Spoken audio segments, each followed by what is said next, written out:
Hey, welcome to Okami Part 12. Sorry it took so long. Apparently the other part of the video I recorded earlier with the first part had, really bad recording problems. Really bad. Like the video was moving at half speed, yet the audio was moving at full speed, so it was really desynced, so I had to record it again. But I have found a solution to this, instead of just recording it all as one thing, and shut up computer. Instead, I'm recording like every 10 minutes or so, and stopping it, and like restarting it, and like stopping it, restarting it. It's kind of tedious, but it works to prevent audio lag. Now, there is audio lag now, as you can see, but that's the same kind of audio lag that was in part 11. It'll fix itself in about a minute or so. Anyway, we have Mika, the shrine dude, who has to beat up the monsters to gain massive points or something. I don't know. He has to kill monsters. That's what he does, because he's a shrine person.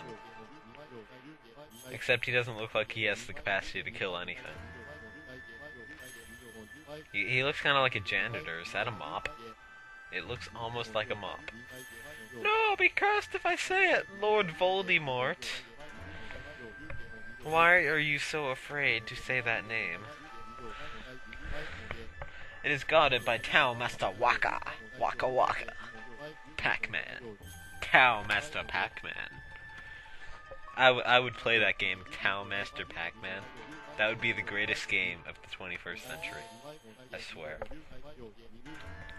So we have to find some mischief-making monsters. This is really just like a side quest. I don't even know if you have to do this, but you do it, and I needed it to be night anyway, and this kind of like changes it to night automatically, so it works for everyone. Anyway, you have like 5 monsters, I think 5, and basically you run around the field at night touching those little green things, and eventually you'll find one, and you kill it, and then you mark it off, and you come back to him and get money. That's basically it. It's a side quest, you know. Fucking side quests. I don't need your fucking side quests. Either way.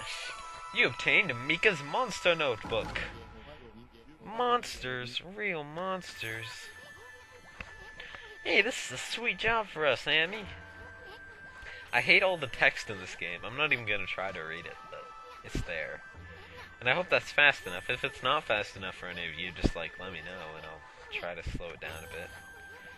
So we might as well collect the reward too. I mean, if it's too fast, just pause the video. I mean, it's tedious, but this is... I'll let it run by itself, maybe wait a second or two, and then keep going. So that's kind of what I'm doing. Anyway, it magically goes to night, because that's what you need to do for this particular thing to happen. Toya of the Short Temper has appeared. Wild Toya appeared. Use the Master Ball. Got an exorcising arrow stuck in it. The Exorcist. It's gonna turn its head around and start, you know, crawling on walls, because that would be pretty awesome. Come on, Amy, finish it off. It's, despite the fact that it has an arrow sticking in its back, it's actually the same strength as a normal monster, if not even more powerful. So I don't know what they're talking about. Oh my god, he's got an arrow in his back. He must be weak, but he's not. He just fails at life. And I love this shot so much. That's amazing. That's such an amazing shot. Once you kill the boss, all the minions die as well for some reason. Whee! Oh, look. Now Soon's coming back to lecture us. That was one of those monsters from the Monster Notebook. No, really? Did the huge text appearing right in front of you give it away? God damn. Did the fact that it was a completely random battle give it away? I think so. Or not, whatever. So we gotta cross it off, and this can be kind of a chore if you don't have a steady hand like me.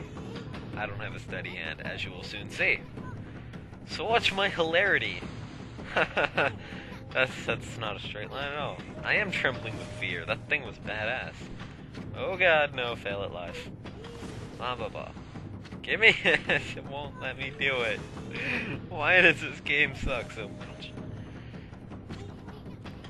This game is really finicky about its shapes and lines over what it decides to be a line or not, and that is actually that's what actually makes a very certain minigame. It makes it very frustrating, and you'll see that in a later part that I've already recorded, and I did it flawlessly. People have a lot of trouble with it, but I don't for some reason. I never even had much trouble with it on my first run. I guess you guys just like suck at drawing circles. Anyway, we're at the moon cave now, or so it seems.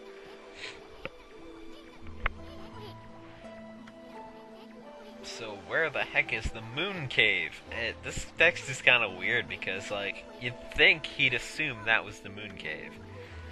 I mean, you know, it's in the middle of the lake, whatever. I mean, it's so big and massive, but whatever. Nagi slew the legendary beast. Well, guess what? The legendary beast is awake. Can't you tell? This is like all Death Mountain. You see that swirly shit? The beast is awake. That's what gives it away. Let's go check it out, gang. Looks like we got a mystery on our hands. Water is still pretty bad. As if I expected it not to be. So we are running to the princess. Not really. I don't know what I'm doing here, just kind of goofing off. You can't bloom any of this stuff. I like the music here though, it's very peaceful. Oh, it's a barrier, no shit. What is this, Inuyasha? This does have some Inuyasha tones to it. It's very minimal, but you know. Barriers and crap, you know. You know.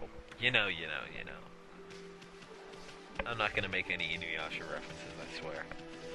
I swear I won't do it. I'm nice. Okay, so, now that we've done that, let us go somewhere else. We come back here later in the game. It's basically the end game for part 1. And there's 3 parts to this game. This game is hella long. I mean, it would seem like the game is over once you beat the giant monster that lives in there, but it's actually not. You're actually only a third of the way through. That's what makes this game so awesome. It's so massive and really, really good. It's just really good, guys, I swear. Go buy it. Go buy this game now. Play.com gave it a 9 out of 10. You should totally buy it. Because we all know how credible Play.com is. I had never even heard of Play.com before I saw the game box. Oh yes, and believe it or not, part of the reason why I wanted to start LPing this again and do some parts, because I got the replacement covers in the mail from Capcom, which took like fucking months. Seriously, I ordered those like 6 months ago. It's like, oh, it'll be here in about 12 weeks. Yeah, it took 6 months. Oh, whatever. They're actually pretty cool.